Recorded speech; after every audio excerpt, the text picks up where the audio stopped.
आज हम second year के डिफरेंशियल इक्वेशन जो कि हमारा पेपर सेकंड है उसका लेक्चर सेकंड पढ़ रहे हैं। लेक्चर फर्स्ट में जो है हमने अवकल समीकरण की डेफिनेशन, उसके प्रकार वगैरह, कोटि और घात जो है उसके बारे में पढ़ा।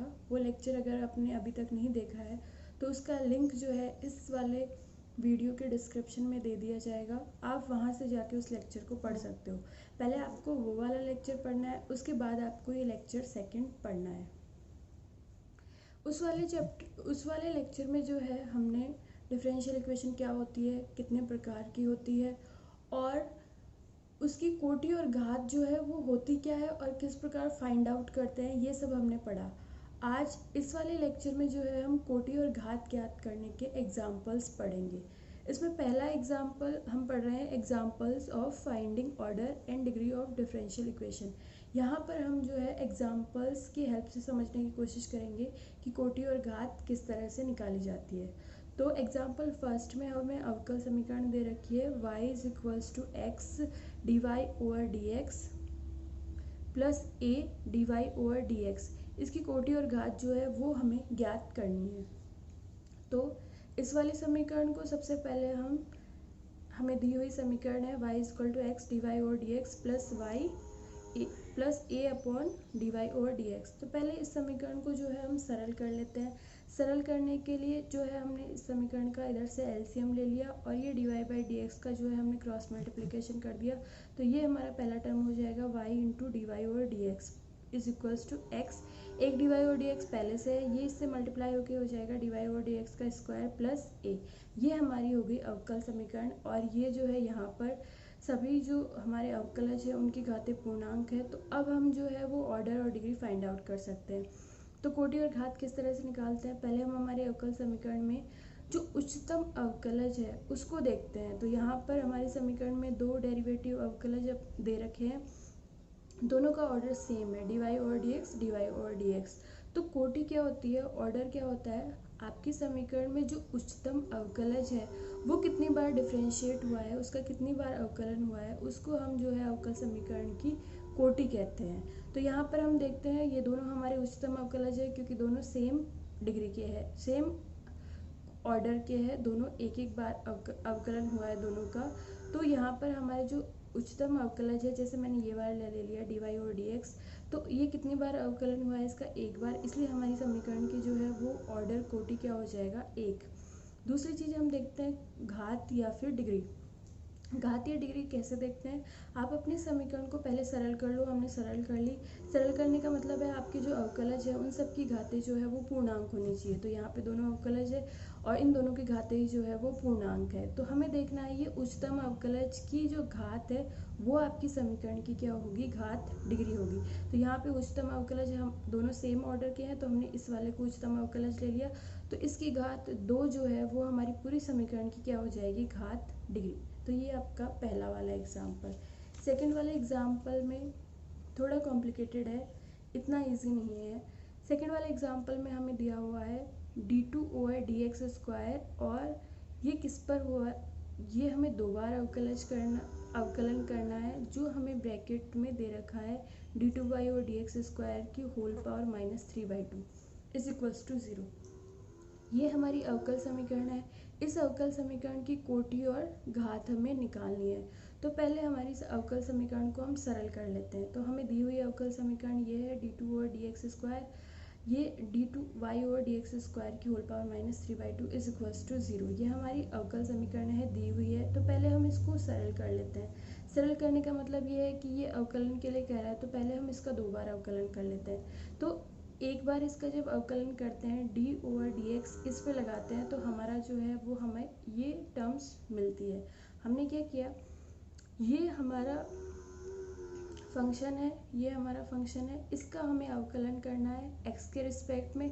तो हम जानते हैं कैसे होता है, पावर जो है वो आगे आ जाएगी और जिसका आप कर रहे हो उसकी पावर -1 हो जाएगी। तो यहाँ पे हम इसका अवकलन कर रहे हैं इसलिए इसकी पावर जो है -3/2 पहले से है, -1 और हो जाएगी और जो इसकी ओरिजिनल पावर है वो आगे आके मल्टीप्लाइड हो जाएगी।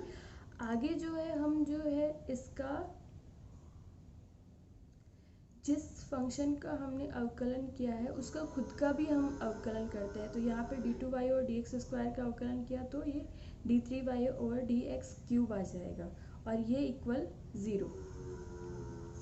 ये हमारा पहली वाली टर्म हो गया। इसको सरल कर लेते हैं, -3/2 को बाहर निकाल लेते हैं। इसको हमने किया तो ये हो गया d2y और dx स्क्वायर की पावर -5/2 और ये हमारा d3y और dx क्यूब। ये हम एक बार अवकलन करने पे ये हमें मिल गया। अब जो दूसरा वाला अवकलन है d और dx वो भी हम इस पे अप्लाई कर देते हैं। तो यहाँ पे अब जिस पे d और dx लगाना है, यहाँ पे जब d और dx लगाया था तो हमारे पास एक ही फंक्शन था, हमें इसी का अवकलन करना था। लेकिन जब अब अवकलन करना है तो हमारे पास दो फंक्शन है। तो ये किस टाइप का है, u इंटू वी का। और u इंटू वी का अवकलन किस तरह से करते हैं, पहले v को एज इट इज रखते हैं, u का करते हैं, प्लस u को एज इट इज रखते हैं, सेकेंड वाली टर्म में v का करते हैं। तो हमने क्या किया, -3/2 कॉमन बाहर है, कांस्टेंट है, इसका अवकलन नहीं होगा। तो सबसे पहले हमने इसका अवकलन किया d2y और dx स्क्वायर की पावर -5/2 का, और जो सेकेंड टर्म है d3y और dx क्यूब, इसको एज इट इज रहने दिया। प्लस जो सेकेंड वाली टर्म है उसमें हमने d2y और dx स्क्वायर की पावर -5/2 इसको एज इट इज रहने दिया और हमने अवकलन किया d3y और dx क्यूब का। तो ये हमारा जो है सेकेंड बार अवकलन करने पे प्रोसेस जो है ये हो जाएगा। अब इसको सरल कर लेते हैं, -3/2 एज इट इज। इसका जब हम अवकलन करेंगे तो क्या होगा, ये जो d3 और dx cube as it is है इसको हमने आगे लिख लिया। अब हम इसका अवकलन कर रहे हैं, घात जो है आगे आगे मल्टीप्लाई हो जाएगी, इसका खुद का इसका अवकलन होगा तो डिग्री जो है इसकी जो पावर है वो -1 हो जाएगी। तो -5/2 की जगह क्या हो जाएगी, -7/2। और इसका खुद का करेंगे तो क्या हो जाएगा, ये 2 से इसका ऑर्डर क्या हो जाएगा, 3। ये हमारी पहली वाली टर्म ये वाली ये आ गई। Second plus as it is, और सेकेंड वाली टर्म में d2y और dx स्क्वायर की पावर -5/2 ये एज इट इज। और इसका किया तो ये 3 बार पहले से हो रहा है, एक बार और कर दिया तो ये 4 बार हो गया, इक्वल 0। ये हमारी जो है वो समीकरण सरल हो गई। यहाँ पर जो है अब कोई भी ऐसा नहीं है कि हमें अंदर के मेथड्स का अवकलन नहीं हो रखा, सबका अवकलन हो गया। ये हमें लास्ट में जो समीकरण मिलती है वो हमें ये मिलती है सरल करने पर।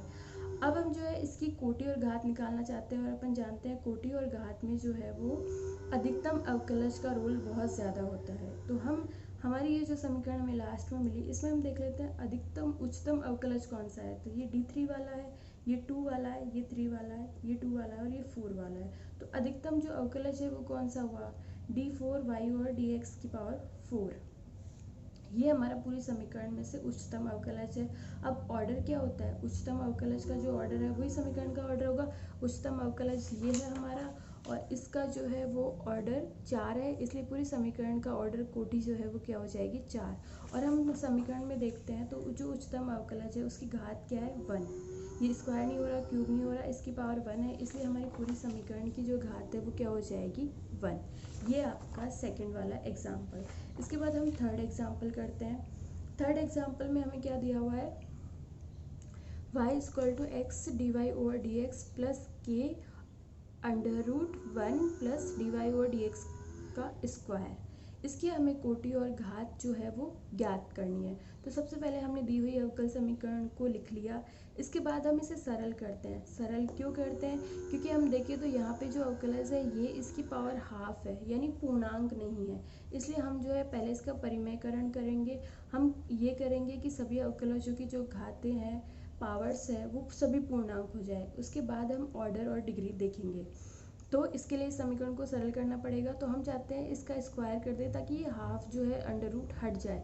तो इसका स्क्वायर करने के लिए हम इस वाली टर्म को इधर ले जाते हैं। अगर इस वाली टर्म को इधर रख के स्क्वायर करेंगे तो रूट हटेगा नहीं, ये टर्म्स में चलता ही रहेगा। इसलिए हमने इसको एक तरफ कर लिया इक्वेशन के इधर, और बाकी जो पद है उनको इक्वेशन के एक तरफ कर लिया। इसके बाद जब हम इसका स्क्वायर करते हैं तो ये तो हो जाएगा y minus X D Y और डी एक्स का होल स्क्वायर, और इधर जो है के स्क्वायर, और इसका जब स्क्वायर करेंगे तो अंडर रूट हट जाएगा और इसकी पावर क्या हो जाएगी, 1। इसको हम खोल लेते हैं तो a square plus B square minus 2ab से ये खुल जाएगा, और इधर के स्क्वायर और ये एज इट इज। अब ये हमारी समीकरण जो है इसमें सभी अवकलजों की घातें जो है वो पूर्णांक है। अब हम इसकी ऑर्डर और डिग्री देख सकते हैं। तो ऑर्डर और डिग्री देखने के लिए सबसे पहले हम ढूंढते हैं उच्चतम अवकलज कौन सा है। तो यहाँ पे एक ही टाइप के अवकलज है dy/dx, तो सभी अवकलज जो है वो उच्चतम अवकलज है। तो इनकी जो है वो ऑर्डर कितना है 1, इसलिए इस पूरी समीकरण का ऑर्डर क्या हो जाएगा 1। अब हम देखते हैं इन उच्चतम अवकलजों की अधिकतम घात क्या है। तो dy/dx की अधिकतम घात क्या है 2, 2 से ज़्यादा नहीं है, तो इसलिए इस पूरी समीकरण की डिग्री क्या हो जाएगी 2।